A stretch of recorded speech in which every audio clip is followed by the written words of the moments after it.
Hello everyone, welcome. So this week's subject is linear momentum.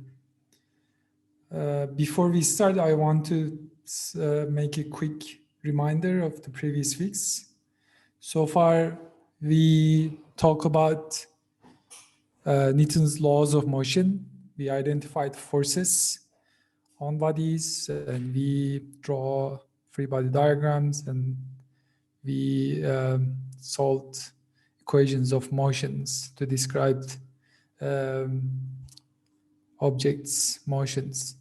Then we introduced something called work and energy, and we show that this concept of energy is actually very powerful because energy is conserved in nature, and that can help us a lot in certain situations.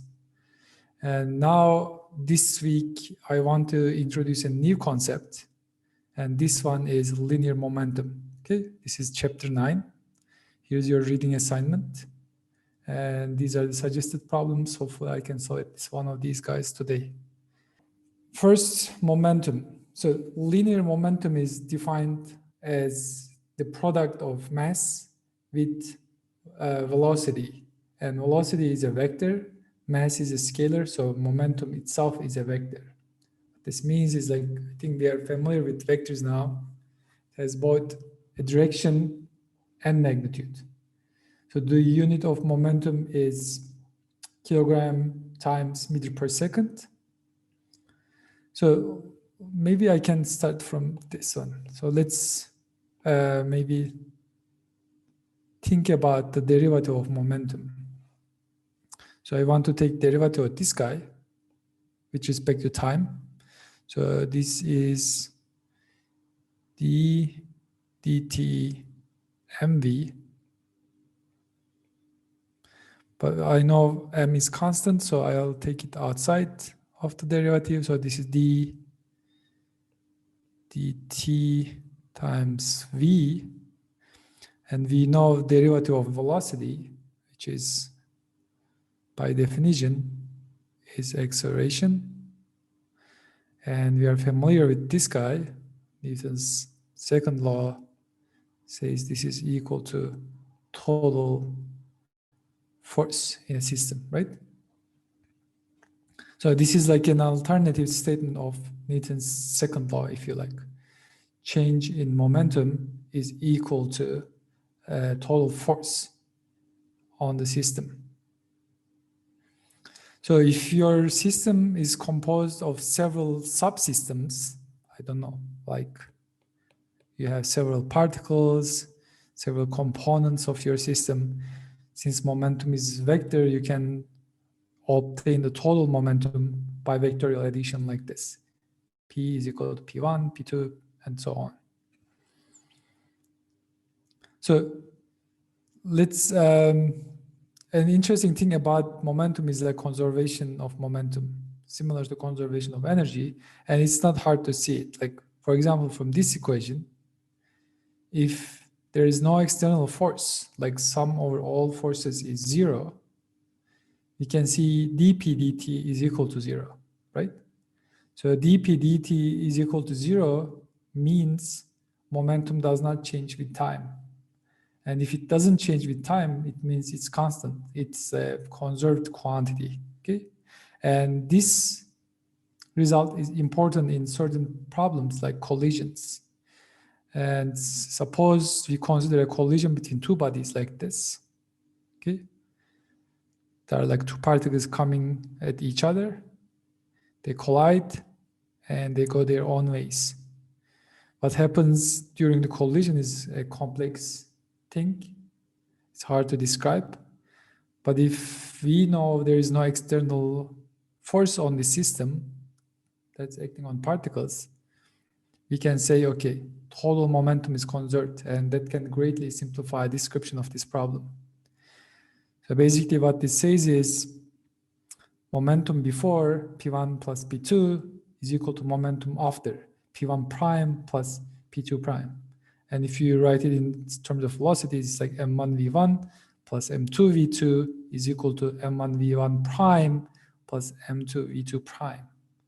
And I will try to stick with this notation. The variables before the collision will have no prime, like this.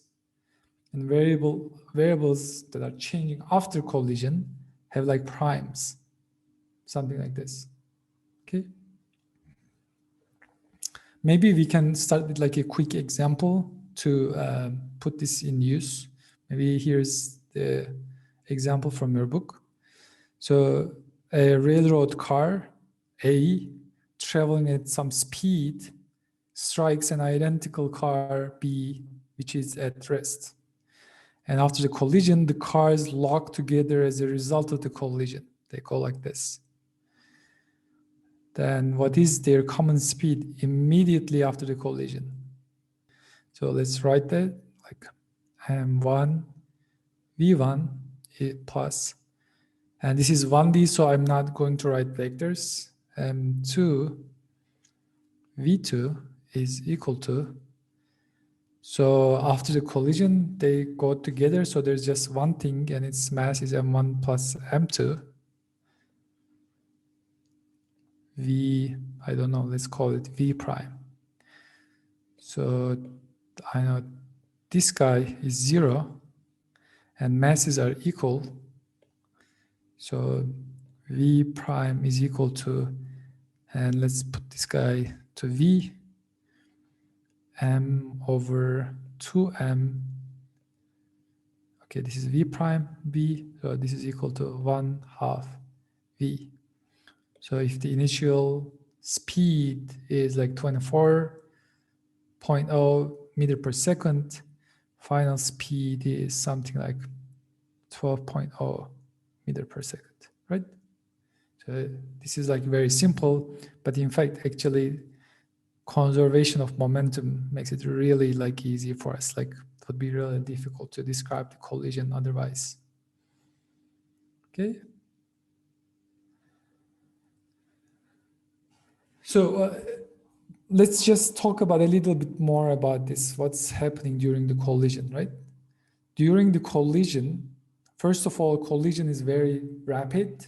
The time of the collision is very short, whereas the forces taking place in a collision are very large. So if you want to plot force during a collision as a function of time, you'll get something like this, like a rapid peak, and then it just decays back. So to describe this situation, we introduce something called impulse. So it's basically trying to take short collision time and large force by combining these two things, right? And it is like defined from this observation. So I showed you total force is equal to dp dt. Then I can write dp as like f dt. Then I can find change in momentum from initial collision time to final collision time like this. Derivative of force from initial time to final time. And we define this quantity as impulse, and we show it with a capital J with an arrow because it's like a vector quantity. So this is, you can see impulse is equal to actually change in force, the change in momentum basically. And sometimes this description of force is not smooth like this, or who knows what's happening. So for this, sometimes we define average force, and average force is like integral, or if you like, this impulse divided by total duration of the collision. So, so we said momentum is conserved in collisions if there's no external force. If there's no external force, momentum is conserved no matter what. But in certain situations, energy is also conserved. And if this is the case, we call these collisions elastic collisions. Basically, if both kinetic energy and the momentum are conserved, that's like an elastic collision. So basically, if we had like M1, like maybe I can write it here. So we had M1, V1 plus M2, V2 is equal to M1, v1 prime plus 2 v2 prime. So in elastic collisions, we have these two conditions. Okay. But if you look at this, this is like linear in velocities, v's and v primes, but this one is quadratic in v's and v primes. So I like to get rid of these quadratics because it's nicer to work without the quadratics. There's like a way to do that, and I mean, there's like a way to do that in 1D, and let's do this and see. So first, I'd like to collect V1s and V2s on one side here. So I can do M1 V1 minus V1 prime on this side.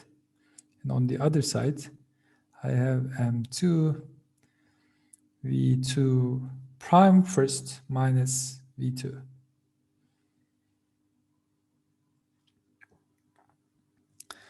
And I want to do the same thing with the kinetic energy conservation. I want to collect 1 over 2 M1 V1 squared minus V1 prime squared should be equal to 1 over 2 M2 V2 prime first minus V2 squared. Now I can split this term like this. This one is V1 minus V1 prime, V1 plus V1 prime, and the same thing here, V1, okay, this is V2 prime minus V2, V2 prime plus V2. And actually, let's write 1/2. This is 1/2 M2. This one is 1/2 M1. Now let's compare these two equations. So in the kinetic energy, I have, maybe I can use a different color. I have this guy and this guy. These are the terms in kinetic energy conservation. But this is the momentum conservation, right? So I can cancel these guys because they are equal. I can also cancel 1/2 2. So in the case of elastic collision in 1D, I have an additional condition which is linear in velocity then from this. V1 plus V1 prime is equal to V2 plus V2 prime. Okay. Which is not hard to remember. 1 plus 1 prime is equal to 2 plus 2 prime. Okay.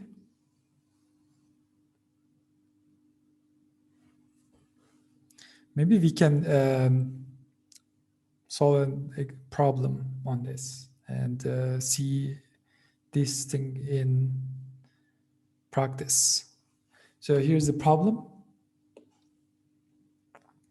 So a very common practical situation is for a moving object with mass ma to strike a second object with mass mb, the target. And the target is at rest. And assume the objects have unequal masses and that the collision is elastic and occurs along a line, which means it's head-on. Derive equations for Vb prime and Va prime in terms of initial velocity Va of mass ma and the masses ma and mb. And B, determine the final velocities if the moving object is much more massive than the target, ma much larger than mb, and determine the final velocities if the moving object is much less massive than target, ma much less than mb. Okay, actually, let's keep it general, right? Let's continue along this line. Like it is like m1 v1, this, and then blah, blah, right? So, and let's keep it like 1, 2 rather than A, B. I find it a little harder to write A and B, so I will continue with this 1, 2, okay? So I have two equations. So M1 V1 minus V1 prime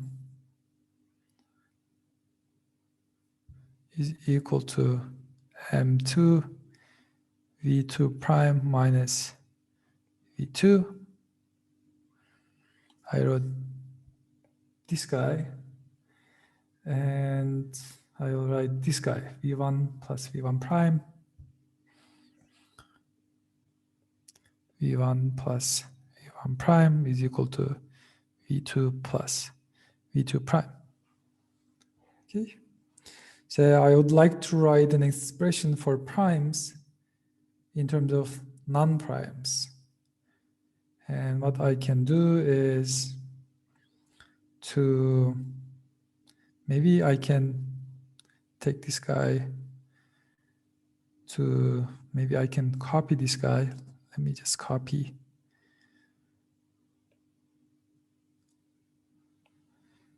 So this is here, exactly the same equation, but I would like to take this M1 to here, and I want to sum these equations, right? Maybe I can delete this. Let's see if this is going to work. So 2V1 is equal to, so I have what? 1 plus, okay, is it 1 or minus?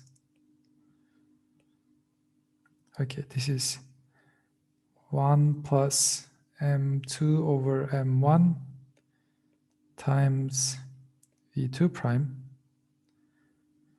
and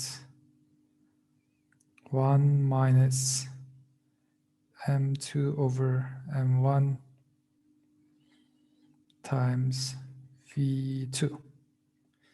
Then V2 prime is equal to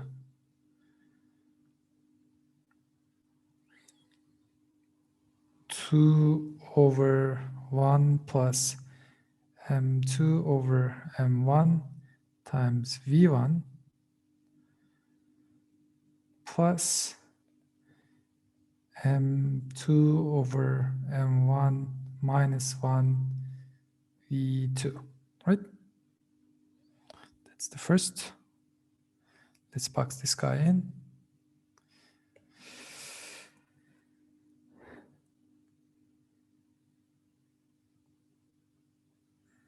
Something like this. I don't want to fill this. Okay.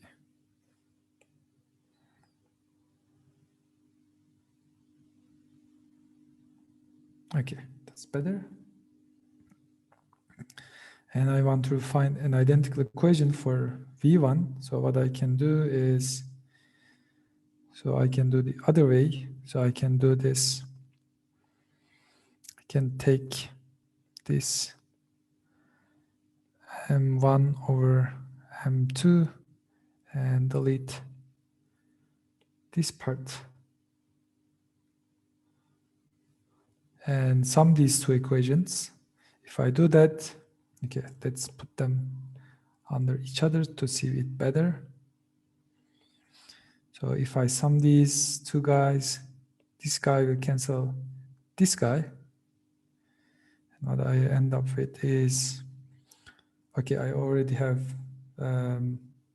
maybe I can put like a minus. Summing them up will not help. So maybe I can put a minus. This is minus, this is plus. And now if I sum these guys, okay, good. What I have is, I get rid of V2 prime, and I only have something in terms of V1s and V1 primes. So this is 1 minus M1 over M2 times V1 plus 1 plus, okay, am I summing them up? Yeah, I'm summing them up. 1 plus M1 over M2 V1 prime is equal to 2V2, then, okay,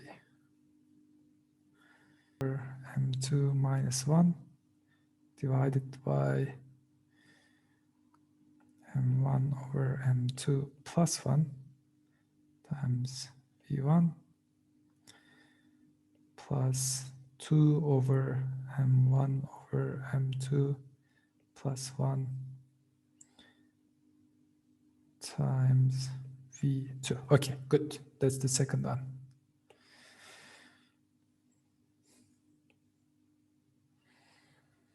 Let's box the second guy in. Okay. Any questions?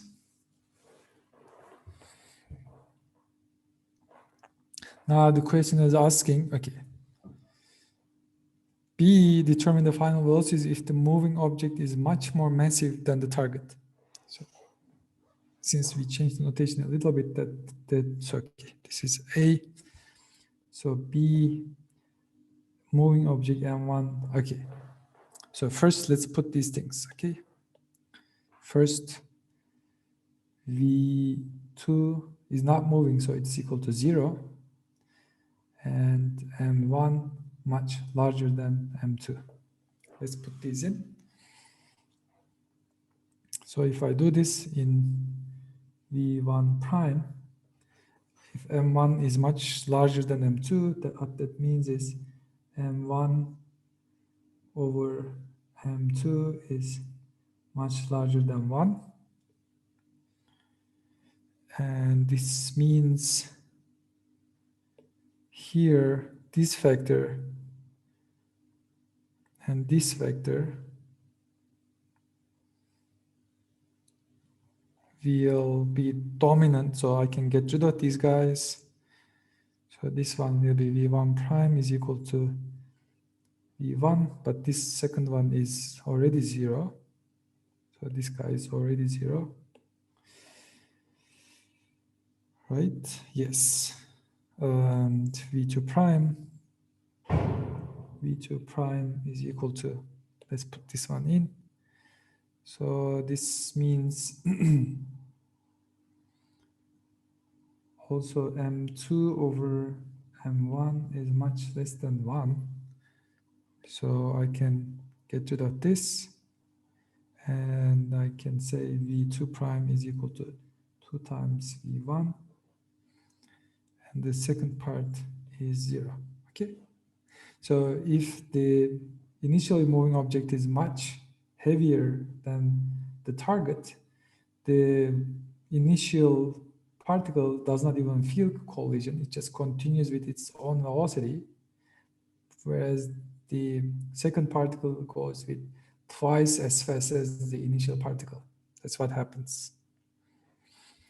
And C, it says determine the final velocities if the moving object is much less massive than the target, the opposite situation, right?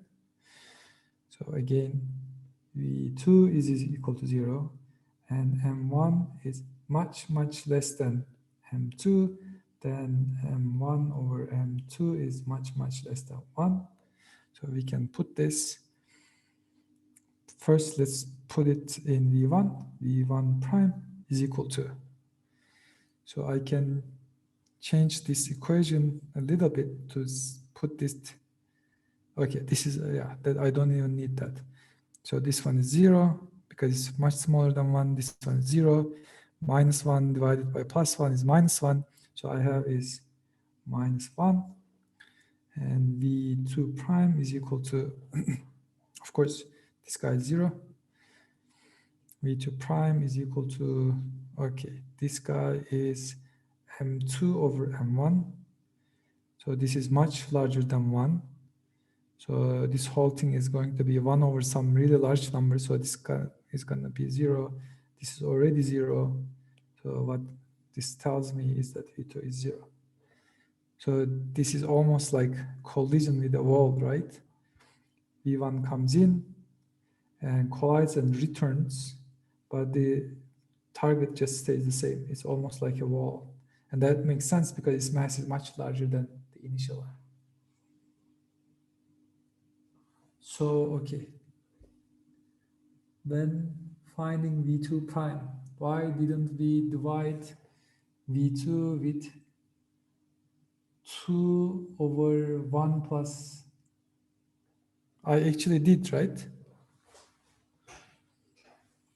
So when finding V2 prime, oh yes, this one, right?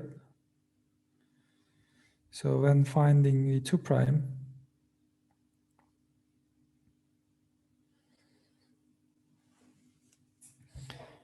yes, this one should be, you're right.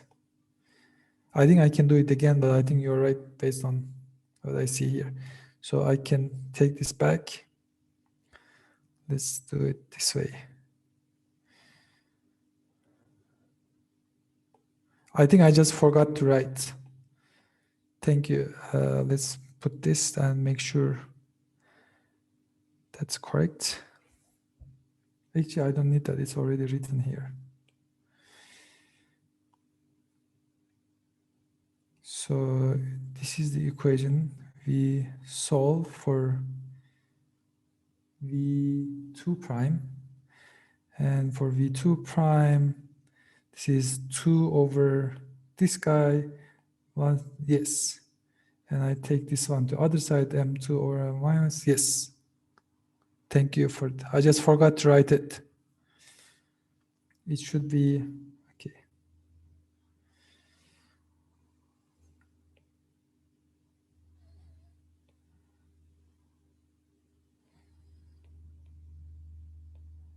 This whole thing divided by 1 plus M2 over M1.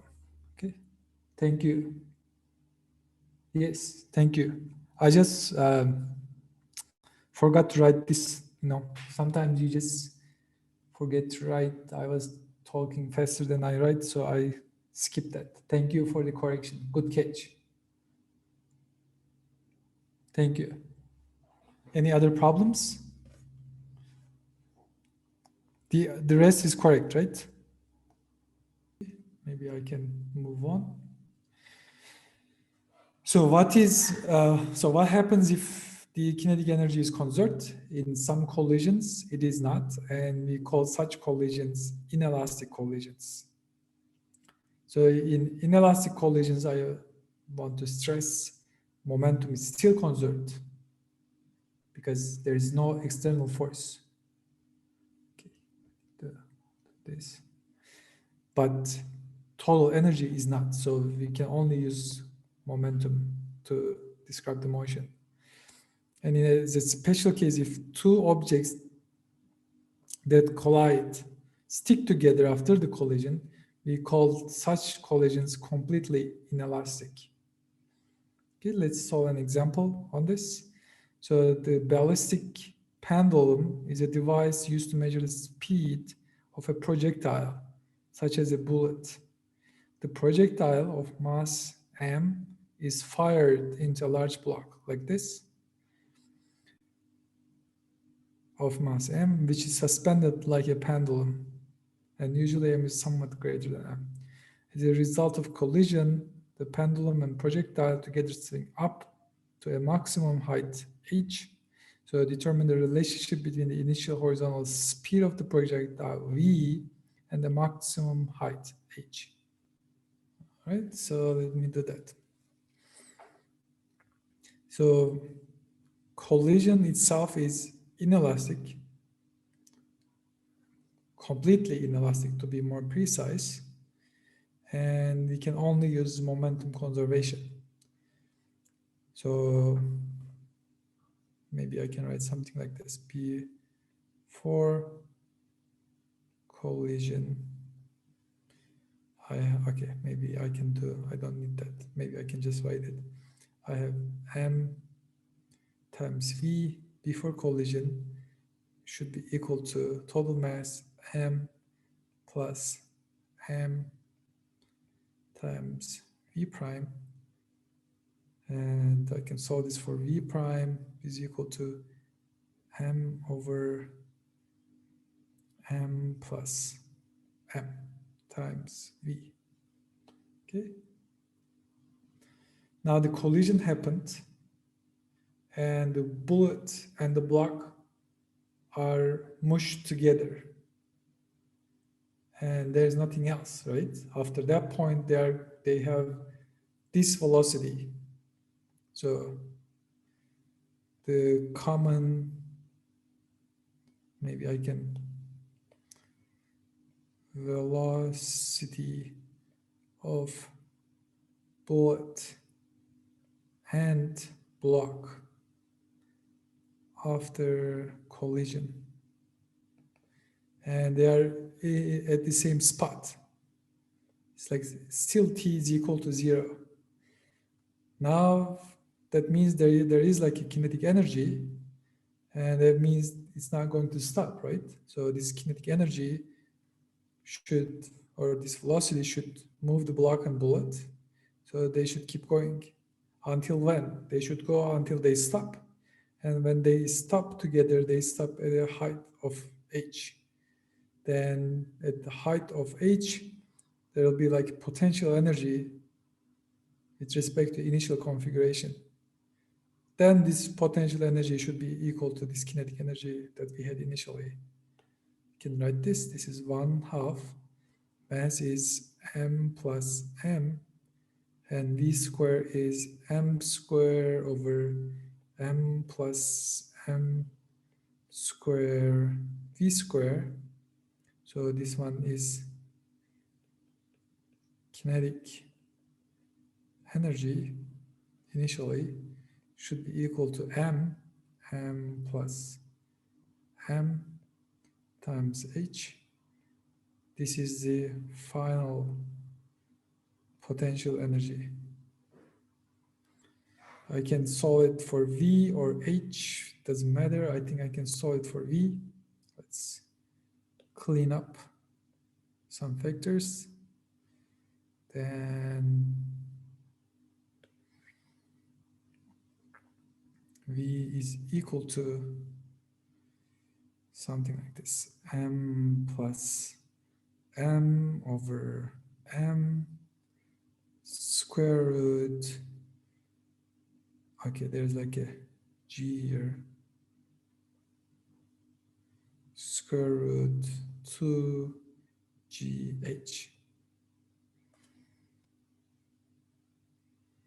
Okay.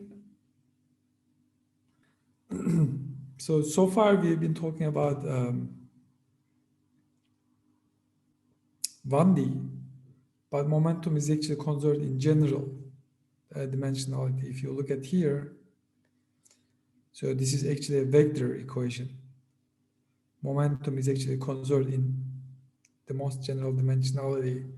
And for this, we can appeal to the vector nature of momentum. If you have like a collision, MA collides with MB, and they go their own ways in like an arbitrary directions. If this is the case, you just use momentum conservation for each component. So this is the x component, MA VAX, initial momentum of A along x, MB VBX, initial momentum of B along x, and same thing for primes. Look, these are all x and x. And you can write the same thing for y component, MA times VAY plus MB times VBY is equal to MA times VAY prime plus MB times VYB prime. So if the target MB is at rest, you can just put these guys 0. And if it is an elastic collision, the kinetic energy is conserved. So what this means is 1/2 MAVA square plus 1/2 MBVB square is equal to 1/2 A V B prime square and so on. Okay. A little bit mouthful, but it is not. It is exactly what we did for 1D. So to see this in practice, let's solve this problem. So a billiard ball A moving with speed VA 3.0 meter per second in the X direction like this. And it strikes an equal mass ball B initially addressed here. And the two balls are observed to move off at 45 degrees to the x-axis, ball A above the x-axis and ball B below. That is theta A prime is equal to 45 degrees and theta B prime is equal to minus 45 degrees. What are the speeds of two balls after the collision? This guy comes in, hits this guy goes like this guy goes like this, and it is like 45, 45. What is VA? What is VB? So to simplify, okay, what this equation says is like momentum along this line is conserved and momentum along this line is conserved separately. So I can initially start with this guy because initially there's no momentum along this line. That means in the final configuration, projection of this momentum to here is equal to projection of this momentum to here.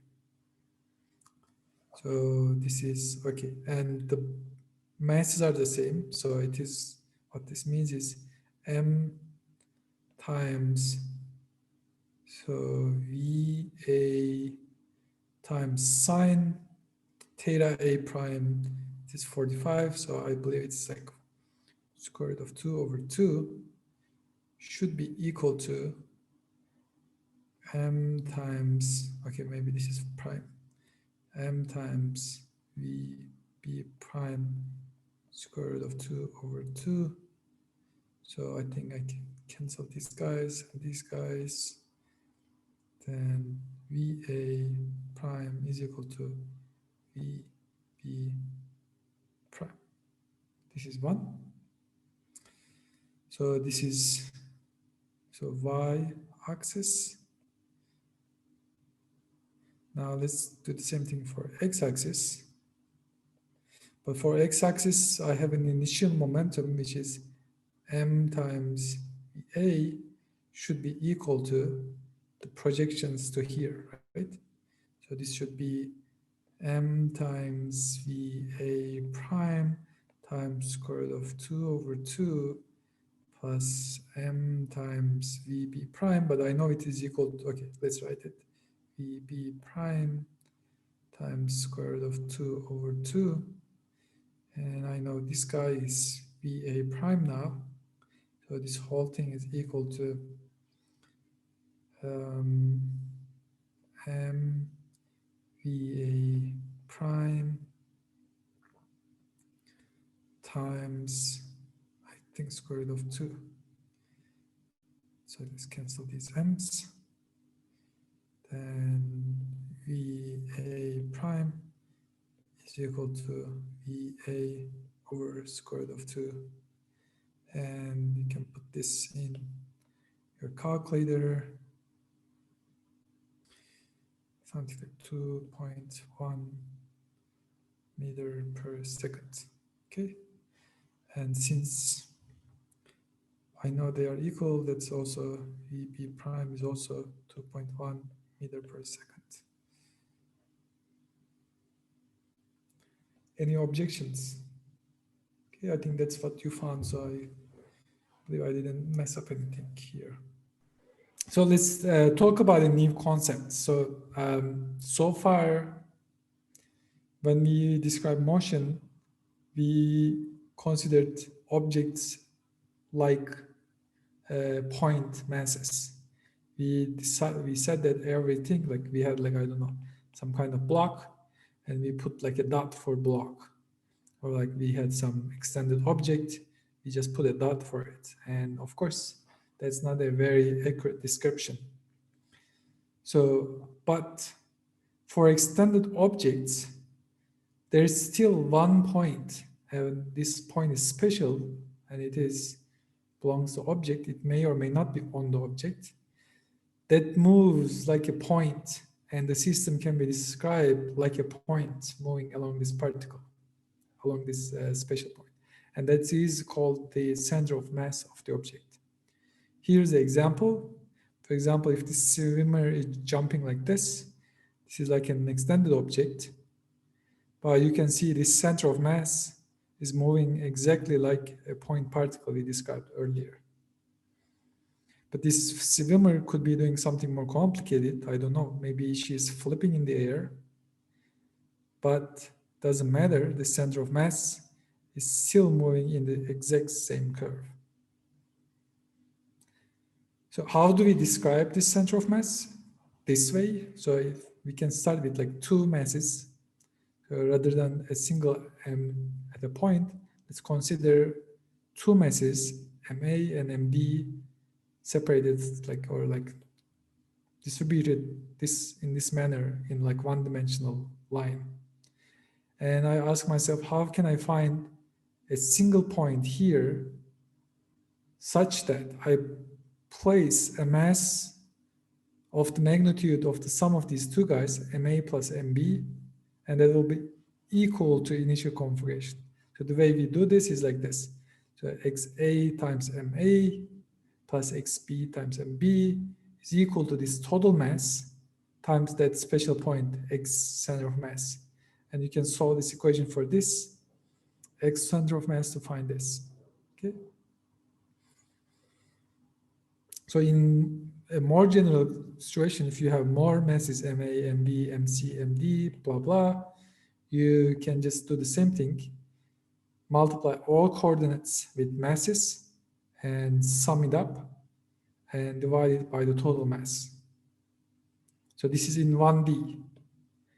But there is no need to be in 1D. We can have like an arbitrary configuration, for example, like this. In 3D, what we do is we find these position vectors Ri for each individual mass, multiply it with mass, and sum them up. And remember, this is like a vector sum. And we divide this whole thing with the total mass. And since this is like a vector sum, we can decompose it to its components like this: xi hat, yj hat, zk hat. And what you'll find is something like this. This one is exactly like what we found for 1D, but there are like two other components exactly in the same form. So, and we can actually generalize this to a continuum system. Like imagine you have like an extended body like this. This is not composed of individual point particles, but what we can do is we can divide this into these little chunks and identify its position like Ri, and just use this formula like here, and we can let the limit, this delta m, this mass of little chunk, go to very small infinitesimal by taking this volume to go to very small. And that means it's like integral. Here's the definition.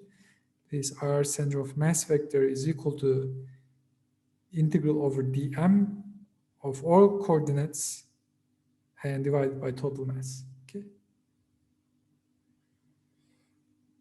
So here, before passing, I want to note that like center of mass and center of gravity are different things.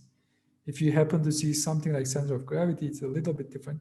For most practical purposes, it's like they are the same. But if you have such a large object that gravity acting on one part is different from the gravity acting on another part, then we have to think about center of gravity rather than center of mass. Just a little note that may or may not be important for you in the future. So, okay, we introduced the center of mass. Let's see it in practice. And here's a problem for that. Show that center of mass of a uniform thin rod of length L and mass M is its center. Maybe I can do this and you can do the second one. So this is A. So I know X center of mass is equal to dm times X. And this dm is equal to what? This is equal to length of this little chunk, which is the x, times its density, lambda, right? Then this is equal to, lambda is constant for this case, so I take it out, the x times x, and the x goes from 0 to L, so let's put those guys into 0 to L. This is equal to lambda. I believe you guys are comfortable with this kind of integral, but let's see, 1/2 x squared from 0 to L, and this is equal to lambda L squared over 2. So for lambda, I need to put lambda in. So lambda by definition is density, and density means mass divided by a length. So if I put this guy in, x center of mass will be m over, oh, okay. So I also forgot 1 over m here. 1 over m, 1 over m, 1 over m. Okay, maybe I can clean this up a little bit. X center of mass is equal to, lambda is m over L, 1 over m, L squared over 2. Let's do the cancellations. Cancellations, it's equal to 1/2 L. And this is midpoint as expected. Okay. So B, maybe I can ask you how to do B. Determine the center of mass of the rod, assuming its linear mass density lambda varies linearly from lambda is equal to lambda 0 at the left end to double that value, lambda is equal to 2 lambda 0 at the right end. So it basically varies like this. So if you have lambda as a position of x, here you have, maybe I can clean this guy a little bit.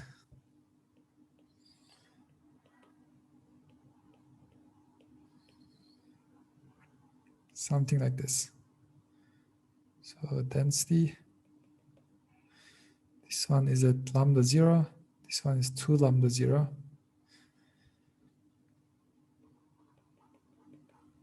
And this is, I'm plotting lambda of x as a function of x. Can you get an answer like this? I don't know, some fraction times L. So maybe I can do that, like lambda of x should be equal to, so linear means what? A times x plus b, right? That's what linear means. So I put the conditions, x is equal to 0, lambda of 0 should be lambda 0, then b is equal to lambda 0, and x is equal to L.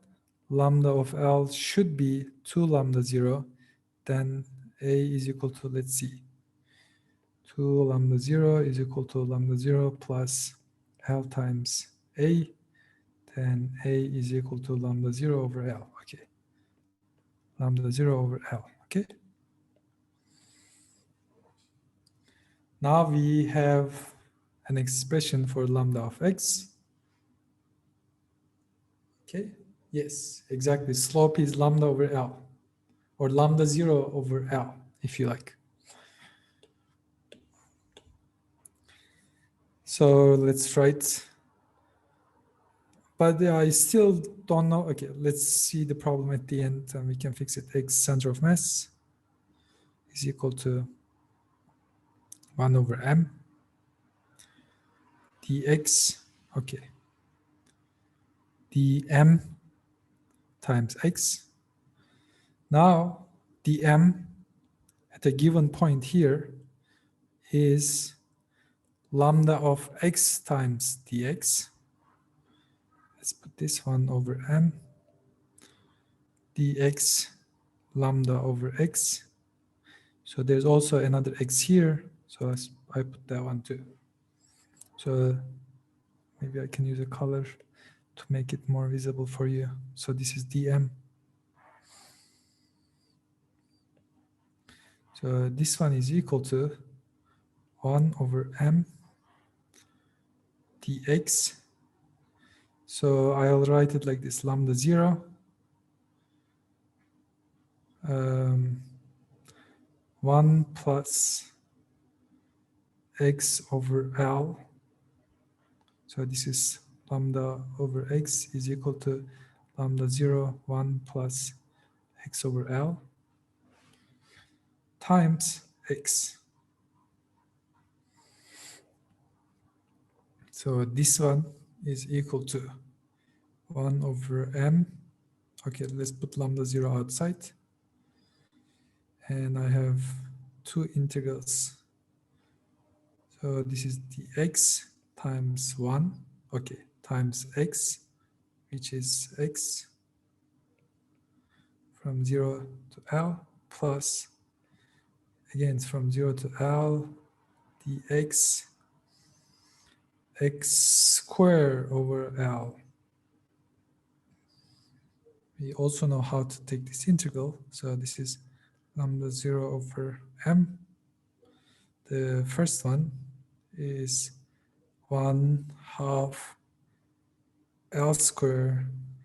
The second one is 1 over L, 1/3 L cube.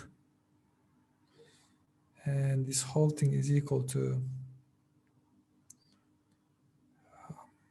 some, okay. So this is lambda 0 over m.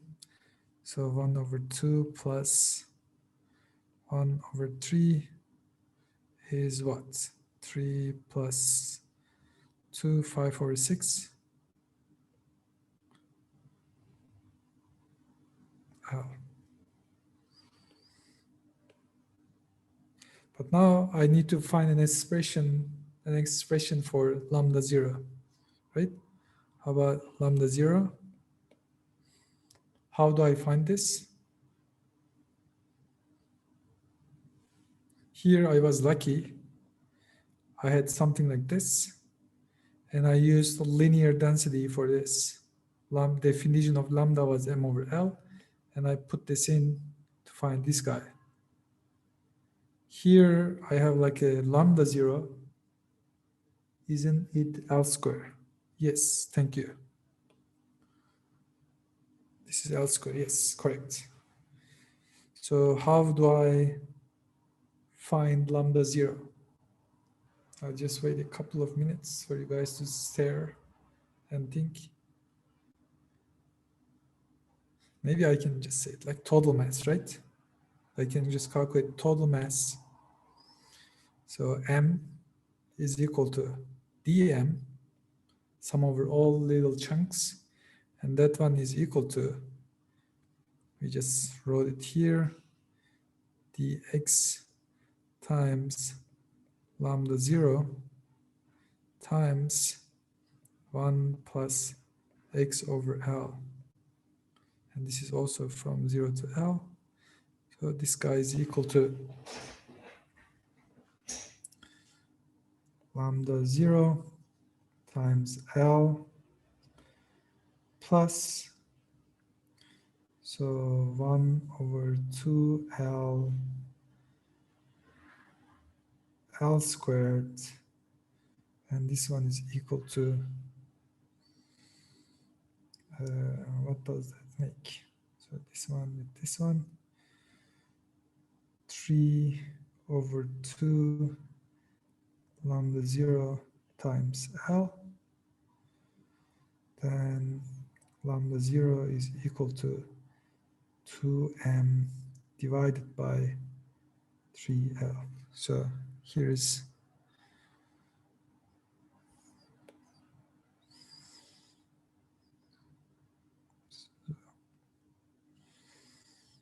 okay.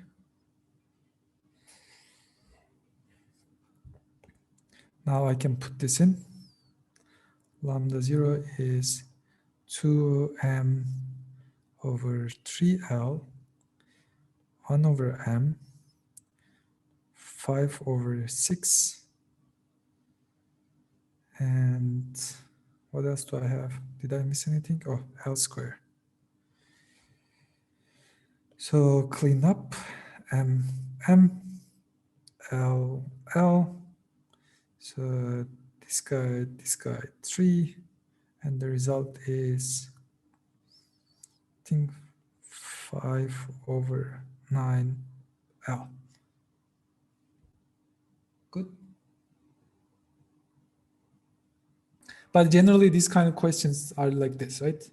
You have an equation for center of mass, like this, and you have an equation for total mass, like this. An equation for center of mass, an equation for total mass. Okay. If no questions, maybe I can continue. So I said for these extended objects, we can use the center of mass like that special point and use Newton's laws like we used from the beginning, like a point particle. So let's see a little bit more detail for this. So first, I want to start with this definition of center of mass. So our center of mass is equal to this 1 over m, sum over all little masses with their positions multiplied. So I take this m to here and write an expression like this. M times our center of mass is equal to this, right? Now I take the first derivative of this. So this is constant, so this is going to be d dt like this. And so I can take the dt here. It can go through mass because it's constant, so it's like all little ddt's summed over like this. So you can see this is like m times v center of mass is equal to m times ri, which is like, this is like p center of mass is equal to sum over all pi's, which is nice. So if I can take the second derivative like this is like d squared dt squared like this. And here the second derivative d squared dt squared. So this one is, by definition, we define it to be at least center of mass acceleration. And this one is acceleration of ith particle. So let's put this a little bit in more detail. This is like mi times ai. But from Newton's law, we know this is equal to force acting on particle I, right? This is like, we can show it with Fi. Then what we find is m times acceleration of center of mass is equal to sum over all forces acting on individual particles, individual parts. Here, this expression, I want to distinguish two kinds of forces. I want to separate external from the internal, like this. External forces and internal forces. And let's look at the internal forces. Internal means it's completely inside, right? So internal means there's like a particle 1, like this. And on this particle, there's like a force on 1 by 2, something like this, right? And this is like this vector. In the same way, I can look at the force on 2, like this force on particle 2 by particle 1. But we know Newton's third law says that these forces are action-reaction pairs. So the magnitude are the same, but the direction is opposite. So when you sum them up like this, in the same sum, they will cancel each other. So what we find is, so in this form, all internal forces cancel each other, and we end up with only external forces. So then m times a center of mass acceleration and its mass is equal to only sum over all external forces, which is very nice, right? Which makes our job much easier. So like here I said this is like m times v center of mass. Let's continue along this line a little bit. So this is like p center of mass is equal to sum over all individual momentum, right? And this is equal to like m times center of mass velocity, like exactly what we said here. So let's take the derivative of this guy. dp dt, p center of mass is equal to m times dv dt for center of mass. But this is m times h center of mass. So here we have this generalized form or like momentum expression of Newton's law. d dt p center of mass is equal to the sum over all external forces. Okay? Now we are in like a firmer ground that we can model like extended bodies or systems of particles in terms of their centers of masses. Okay, so that's all the material I wanted to talk today. Maybe we can solve only one suggested problem and then finish today's class. And that's a rather easy problem. Any questions so far? Maybe I can post this question, and then if you have a question, we can talk about it. Okay, here's the problem. So a tennis ball of mass m, something, and speed, blah, strikes a wall at 45 angle and then rebounds with the same speed at 45 degrees. What is the impulse, the magnitude, and the direction given to the ball? Guess like impulse is final momentum minus initial momentum. Yes, let's write this. Impulse. So first that's initial, and that guy is, okay, that's not quite right triangle, but you have to bear with me. So this is P initial, this is P final, and impulse is, okay, J as a vector is equal to delta P as a vector, which is equal to P final vector minus P initial vector. Yes, I have some answers. Let's see if I can find that too. Okay. So this one, okay, P initial minus P final minus P initial is like, this is minus PE, and P initial minus P initial, like something like this, right? This is delta P. Hopefully, yeah, makes sense to me. Let's draw this.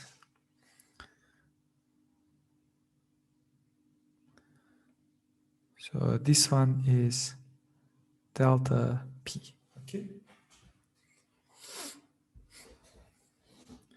And let's look at the angles. So this one is 45, this one is 45.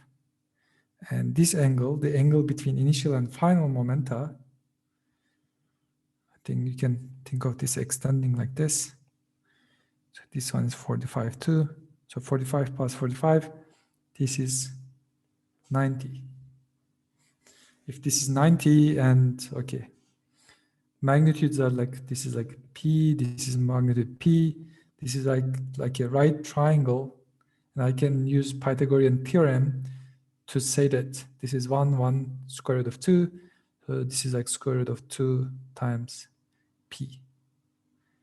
And its direction is like, let's set up our direction too. This is I hat, this is J hat, and the direction is, I think, minus I hat. So this is square root of 2 times P times minus I hat.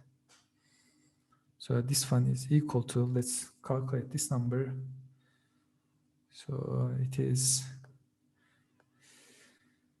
2 square root is equal to this times m is 0.06 times 25 is equal to 2.1. 2.1, maybe one more digit is needed. 12 meter per second along mind's eye direction. Okay, let's make this look a little more readable. Okay, good. Then that's it for today. So we can solve more problems tomorrow. For now, I think I'm done. Thanks everyone for coming.